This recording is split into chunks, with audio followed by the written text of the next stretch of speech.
Hello everyone. मैं Vivek Kumar. I welcome you to my YouTube channel Shiksha सारथी।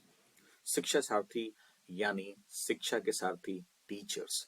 ये channel उन सभी टीचर्स के लिए डेडिकेटेड है जो डे नाइट हार्ड वर्क करते हैं to shape the future of our children.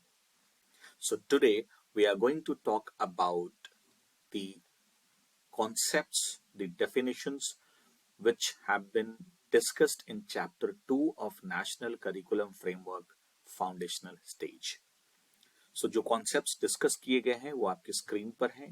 इनकी डेफिनेशंस, इनकी क्या समझ है यह बताई गई है। सो फर्स्ट है एजुकेशनल एम्स, यानी इंडिया का एजुकेशनल एम्स क्या है। Second comes is developmental domains. Third curricular goals. Four competencies, and the fifth one is learning outcomes.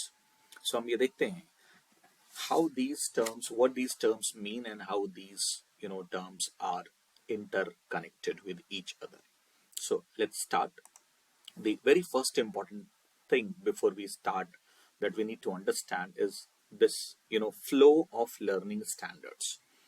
Flow किस तरीके से, अगर इस पर्टिकुलर स्लाइड को हमने समझ लिया तो ओवरऑल नेशनल करिकुलम फ्रेमवर्क में किस तरीके से पूरी फ्लो डिसाइड की गई है। In detail will see it in the other videos, but still अभी हमें समझना जरूरी है कि एम्स ऑफ एजुकेशन, इंडिया की एजुकेशनल एम से लेकर के जो टीचर्स की रोल है लर्निंग आउटकम्स को एसेस करने तक, वो कैसे है। So we'll start from the bottommost concept, learning outcomes. Learning outcomes are derived from competencies. Competencies are derived from the next higher standard, curricular goals. And curricular goals are derived from the educational aims of India. Curricular goals are also classified developmental domain wise. Basically, there are 5 domains of development, keeping in mind health, nutrition, the education, learning, everything. There are 5 developmental domains. Every developmental domain has a set of curricular goals which have to be achieved. So, फिर से repeat करता हूं, learning outcomes are derived from competencies. Competencies are derived from curricular goals. Curricular goals are derived from educational aim of India. And curricular goals are classified developmental domain wise. Right? So ये basically एक flow है. So first हमें समझना है India का educational aims क्या है. And then slowly, gradually, developmental domains, curricular goals, competencies and learning outcomes तक आते हैं. तो जो डेफिनेशन दिया गया है चैप्टर 2 में, नेशनल करिकुलम फ्रेमवर्क के चैप्टर 2 के सेक्शन 2.1 में डेफिनेशंस का सेक्शन है। पहला डेफिनेशन जो है वो एम्स ऑफ एजुकेशन का है। Aims of education means India का एजुकेशनल एम क्या है, right. So these are basically the vision statements which give broad directions. ये ब्रॉड डायरेक्शंस हैं इंडिया की सभी एजुकेशनल सिस्टम्स के लिए, उनके द्वारा की जाने वाली सभी कोशिशों के लिए। वो कोशिश, वो एफर्ट्स चाहे करिकुलम डेवलपमेंट से रिलेटेड हो, with related to funding, financing, with related to the upskilling of teachers, whether related to the institutional amendment or arrangements or anything. So India के सारे educational institutions, complete education system को की दिशा और दशा को direct करती हैं, वो उस तरह की स्टेटमेंट्स हैं जो जिसे हम AIIMS of education of India कहते हैं। तो इसे मेंशन किया गया है और ये बेसिकली नेशनल एजुकेशन पॉलिसी में मेंशन की जाती है।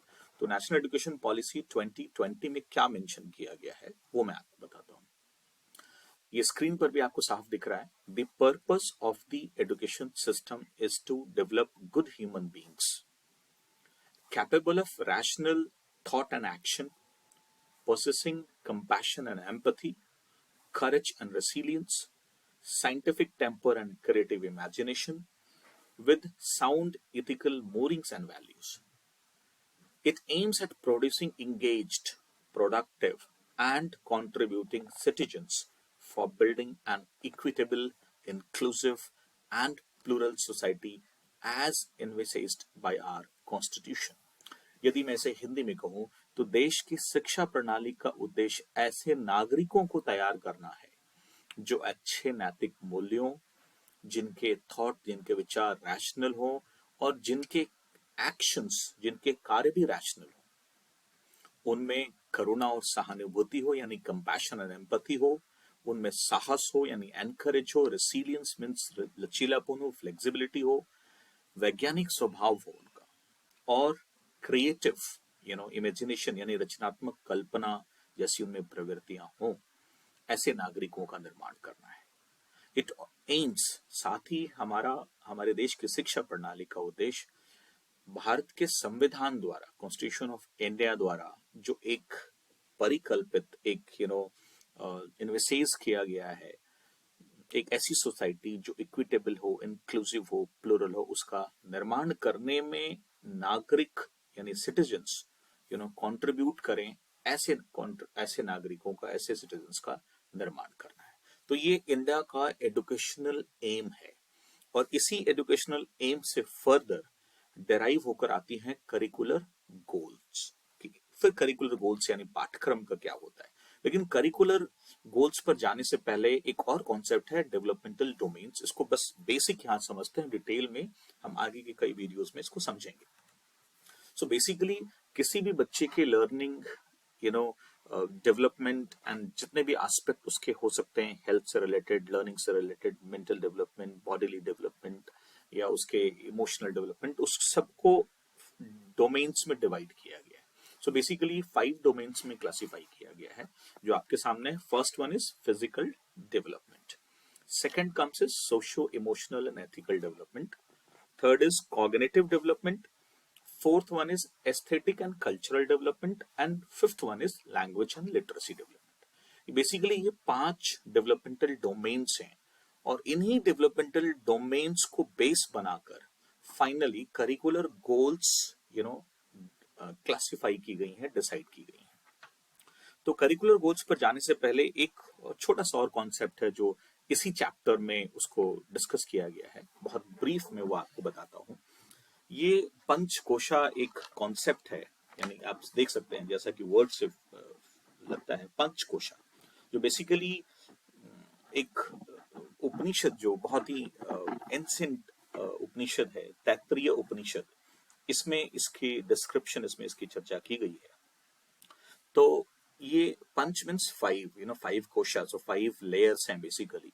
सो सबसे ऊपर आप देख रहे हैं टॉप पर अन्नमय कोशा, एंड सेकंड है प्राणमय कोशा। तो अन्नमय एंड प्राणमय कोशा ये दोनों मिला करके फिजिकल डेवलपमेंट से रिलेटेड हैं ये दोनों। तो फिजिकल डेवलपमेंट डोमेन फर्स्ट 2 को आप कह सकते हैं। सो बेसिकली ये क्या है, ये जितने भी सेंसोरियल हमारे परसेप्शंस हैं, यानी कि जो हमारे 5 सेंसेस हैं, उन सेंसेस के थ्रू, उन सेंसेस के एक्टिव एंगेजमेंट के थ्रू बॉडीली अवेयरनेस और वर्ल्ड की जो लर्निंग, हमारी अंडरस्टैंडिंग है, वो कैसे होनी चाहिए। तो बेसिकली ये फिजिकल डेवलपमेंट से रिलेटेड है। सेकंड आप देख सकते हैं जो थर्ड वन यहाँ पर है, मनोमाया कोशा। तो मनोमाया कोश is basically related to emotional and spiritual development, क्योंकि ये मन से रिलेटेड है मनोमाया। तो ये है about you are being aware of your emotions, you are able to manage, regulate your emotions. तो इसे जिस डोमेन में रखा गया है, जो डोमेन ये है basically socio emotional and ethical domain, जो पिछली स्लाइड पर अभी हमने देखा। फिर है Vijnanamaya kosha. Vijnanamaya kosha is basically about your intellect, जो एम्फेसाइज करता है आपकी कॉग्निटिव एंड कॉन्शियस एस्पेक्ट्स जो हैं ह्यूमन एक्सपीरियंस के, उन पर। और जो इस स्लाइड पर 5वां है वो है Anandamaya kosha. So Anandamaya kosha is basically about the aesthetic and cultural development. तो ये वो 5 कोशा हैं और 5 लेयर्स ऑफ डेवलपमेंट है, और इन्हीं को हमने फिर पिछली स्लाइड पे जो देखा 5 डेवलपमेंटल डोमेन्स कहते हैं। तो अब नेक्स्ट चलता हूं मैं आपको, हमने 2 चीजें डिस्कस कर ली, एजुकेशनल एम क्या है इंडिया का, डेवलपमेंटल डोमेन्स कितने हैं, 5 हैं, और पंचकोशा का एक कॉन्सेप्ट भी एनसीएफ में इंट्रोड्यूस किया गया। बेसिकली ये तैत्तरीय उपनिषद से लिया गया है, लेकिन उसकी चर्चा की गई। तो अब अगले डेफिनेशन की तरफ चलते हैं, जो है करिकुलर गोल्स। करिकुलर गोल्स का मतलब है पाठ्यक्रम का उद्देश्य क्या है। तो पाठ्यक्रम मीन्स करिकुलर गोल्स क्यों होंगी, क्योंकि हमें एजुकेशनल एम्स ऑफ कंट्री को अचीव करना है, तो उसी हिसाब से करिकुलर गोल्स डिसाइड की गई हैं। सो करिकुलर गोल्स क्या हैं, are derived from the educational aims of India. Educational aims of India क्या है वो हमने देखा, और educational aims of India has been articulated mentioned in the national education policy 2020. These goals are specific to a stage in education. It means for each stage of the academic structure, let's say for foundational stage, there are different sets of curricular goals. For preparatory stage, there are different sets of curricular goals. For middle and secondary stage, there are different curricular goals. So these goals are basically the statements which give directions to all efforts of curriculum development and its implementation. यानी curriculum development और उसकी implementation से related जितनी भी activities हैं, जो भी actions हैं, उन सभी को, जो भी efforts हैं, उन सभी को ये guide करती हैं। सिंपल वर्ड्स में अगर इसे कहें तो इसे दो हिस्सों में समझा जा सकता है। एक तो क्या है कि ये वो स्टेटमेंट्स हैं जो बताती हैं what schools will do to provide students with the expected knowledge and skills. यानी स्कूल्स क्या करें कि बच्चों को जो डिजायर्ड नॉलेज एंड स्किल्स है वो उनको मिल सके। दूसरा हिस्सा ये है what students will do so that they gain the desired knowledge and skills. Students क्या करें कि जो एक्सपेक्टेड स्किल्स एंड नॉलेज जो उन्हें गेन करना है, जो उन्हें सीखना है, वो सीख पाए। सो स्कूल्स क्या करें और बच्चे क्या करें। यहां स्क्रीन पर आप देख सकते हैं एक एग्जाम्पल दिया हुआ है करिकुलर गोल का। सो ये definitely language and literacy developmental domain के अंदर आता है। So children develop effective communication skills for day to day interactions in two languages.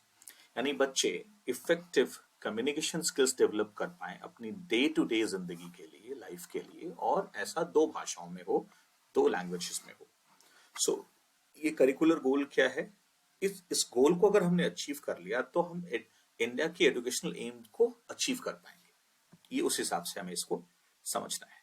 तो अब नेक्स्ट चलते हैं कॉम्पिटेंसीज। अगला डेफिनेशन जो है और ये सभी समझने बहुत जरूरी है, क्योंकि जब आप फाइनली असेसमेंट पैटर्न पर काम करेंगे, आप रिपोर्ट कार्ड्स पर काम करेंगे, तो ये सारे टर्म्स आपको वहां यूज करने हैं। So competencies again are derived from the higher standard. What is the higher standard? That is the curricular goal. तो competencies कहां से derive की गई हैं, किस चीज पर based होती हैं, curricular goals पर based होती हैं, and these are specific to curricular goals. यानी हर goals के कुछ competencies होती हैं, and these are basically the learning achievements. So these learning achievements are expected to be achieved by students not by the end of the term, not by the end of the academic year, but yes, by the end of the stage, that is the foundational stage. इसका मतलब है कि competencies, जिसे आप योग्यता भी कहते हैं, competencies को अचीव करने का जो ड्यूरेशन है वो है 3 to 8 years, क्योंकि 3 to 8 years क्या है, ड्यूरेशन है फाउंडेशनल स्टेज के लिए। तो यानी किसी एक पर्टिकुलर कॉम्पिटेंसी को बच्चों ने अचीव किया या नहीं, ये हम कब देखेंगे, हम ये एक्सपेक्ट करेंगे बच्चों से जब वो 8 years के हो जाते हैं, फाउंडेशनल स्टेज का जो एंड ईयर है, लास्ट ईयर। एक एग्जाम्पल दिया हुआ है यहाँ पर, बट उसको पढ़ने से पहले एक चीज और समझ लेते हैं। कॉम्पिटेंसी है क्या basically? Competency is generally defined as a combination of skills, knowledge, attributes and behaviors which helps an individual to perform a task or any given activity successfully. यानी वो स्किल्स, नॉलेज, बिहेवियर्स, एट्रीब्यूट्स का combination है जो आपको इस लायक बनाता है कि आप कोई एक्टिविटी या टास्क सक्सेसफुली कर पाते हैं। And these are the achievements which are observable, यानी इनको ऑब्जर्व किया जा सकता है और किया जाना चाहिए, और अकॉर्डिंगली इनको एसेस भी सिस्टमैटिकली कर सकते हैं। करिकुलम डेवलपर्स को नेशनल फ्रेमवर्क 2022 में एक लिबर्टी, एक फ्लेक्सिबिलिटी दी गई है। वो अडेप्ट और मॉडिफाई कर सकते हैं। They can adapt, they can modify the competencies to address specific contexts. Specific context को ध्यान में रख करके कॉम्पिटेंसीज को थोड़ा मॉडिफाई अडेप्ट भी किया जा सकता है, और ये फ्रीडम लिबर्टी है करिकुलम डेवलप करने वालों को, डेवलपर्स को, like NCERT itself curriculum developer. तो एक एग्जांपल देखते हैं यहाँ पर क्या है। एक एग्जांपल ये है, a child converses fluently and can hold a meaningful conversation and understands oral instructions for a complex task and gives oral instructions clearly for the same to others। यानी ये अगर मैं बात करूं डेवलपमेंटल गोल, डेवलपमेंटल डोमेन के, language and literacy developmental domain के एक curricular गोल का हिस्सा है कॉम्पिटेंसी, एक एग्जाम्पल है। यानी एक स्टूडेंट फ्लुएंटली मीनिंगफुल कॉन्वर्सेशन कर सकता है और oral instructions for difficult task को आसानी से समझ सकता है, फॉलो कर सकता है, और वो दूसरों को इंस्ट्रक्शंस और इंस्ट्रक्शन भी दे पाए। तो ये अगर डेवलप हो गया तो कह सकते हैं कि ये कॉम्पिटेंसी है जो बच्चे ने डेवलप कर ली, और ये कॉम्पिटेंसी डेवलप होनी चाहिए over a period of time, जिसको हम एसेस करेंगे फाइनली डेवलप हुई यानी eight the end of the stage. अगले कॉन्सेप्ट की तरफ चलते हैं जो है learning outcomes. So learning competencies, चूंकि हमने देखा competencies are achieved over a period of time, say 4 to 5 years, like चूंकि competencies at the end of the stage achieve की गई यानी ये मेजर की जाएंगी, तो competencies are achieved over a period of time 3-4 years or 5 years। therefore interim markers for learning achievements are very very important। यानी वो शॉर्ट टर्म पर वो लर्निंग अचीवमेंट्स जो छोटे छोटे बिट्स एंड पीसेस में होंगी उनको ऑब्जर्व करना, ट्रैक करना लर्निंग को, और उसको रिस्पॉन्ड करना, ये बहुत इंपॉर्टेंट हो जाता है। So these interim markers are called learning outcomes.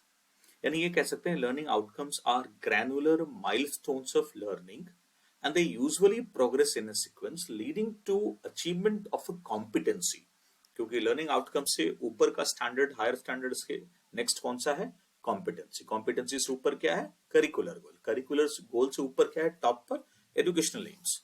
So learning outcomes के थ्रू हम कॉम्पिटेंसीज को अचीव करने की कोशिश करेंगे। आप देख सकते हैं यहाँ पर ABCDE स्क्रीन पर, ये बेसिकली एक कॉम्पिटेंसी है। वो कॉम्पिटेंसी है differentiates between shapes, colours and their shades. तो ये जो कॉम्पिटेंसी है ये 3 to 8 ईयर ओल्ड चिल्ड्रन के लिए है। सो 5 years का आप देख सकते हैं ड्यूरेशन है। So A, B, C, D, E, these 5 progress in sequence। अगर आप इसको गौर से पढ़ें तो हर एक अगला, like B is a higher version of A, C is a higher version of B, and E पर जब आप पहुंचते हैं तो this is what exactly is expected। So child is able to do it independently on his or her own। तो learning outcomes basically फिर क्या है? स्टेटमेंट्स हैं जो डिस्क्राइब करती हैं कि वो नॉलेज स्किल्स क्या है जो बच्चे अक्वायर करेंगे, गेन करेंगे at the end of the assignment, class, course और प्रोग्राम और एक्टिविटी। और लर्निंग आउटकम्स टीचर्स को भी हेल्प करते हैं to plan their content, their pedagogy, the methods of delivery, the examples that they have chosen and the assessment, so that they achieve specific competencies। so learning outcomes के through specific competencies को achieve किया जा सकता है, and obviously learning outcomes are also measurable and observable and can be assessed very systematically। so इसका मतलब यही है, learning outcome basically बहुत क्लियर यह बताता है कि बच्चे एक पर्टिकुलर कोर्स के बाद या एक पर्टिकुलर क्लास के बाद, एक्टिविटी के बाद वो क्या चीजें कर पाएंगे जो उस पर्टिकुलर कोर्स के शुरू में नहीं कर पाते थे, नहीं कर सकते थे। और ये हमेशा स्टूडेंट सेंटर्ड होता है, स्टूडेंट के परफॉर्मेंस पर फोकस होते हैं लर्निंग आउटकम्स, ना कि टीचर्स की टीचिंग और डिलीवरी टेक्निक्स पर। तो क्विकली इसको देख लेते हैं। 5 डेवलपमेंटल डोमेन्स हैं, राइट। हर एक डेवलपमेंटल डोमेन के कुछ अपने सेट फिक्स्ड करिकुलर गोल्स हैं। टोटल करिकुलर गोल्स हैं 13। हर एक करिकुलर गोल यानी जो उद्देश्य है उस पर्टिकुलर कोर्स का, करिकुलम का, उस गोल को अचीव करने के लिए कुछ कॉम्पिटेंसीज डिसाइड की गई हैं जो स्टेज स्पेसिफिक होंगी। और टोटल करिकुलर गोल्स 13 हैं। हर करिकुलर गोल के अंदर कुछ कॉम्पिटेंसीज हैं, क्लासिफाई की गई हैं। 68 कॉम्पिटेंसीज की बात नेशनल करिकुलम फ्रेमवर्क 2022 में की गई है। 5 स्टेजेस ऑफ लर्निंग आउटकम्स हैं, मैंने दिखाया, जो एक सीक्वेंस में प्रोग्रेस करती हैं। एंड लर्निंग आउटकम्स को इवैल्यूएट असेस करने के लिए बेसिकली जो लेवल्स ऑफ प्रोफिशिएंसी हैं, यानी बच्चे, आप असेस करने के बाद आप आप कुछ रिमार्क देंगे बच्चे की प्रोफिशिएंसी लेवल के बारे में, तो वो प्रोफिशिएंसी लेवल्स कितनी हैं, 4 हैं, जिसकी बात हम अगले वीडियोस में करेंगे डिटेल में। तो ये था हमारा आज का चैप्टर 2 का इंट्रोडक्शन पार्ट, जिसमें हमने कुछ टर्म्स की बात की। Thank you so much for watching this video. I request you to please like, share, comment, and subscribe my channel, Siksha Sarthi. Thank you so much.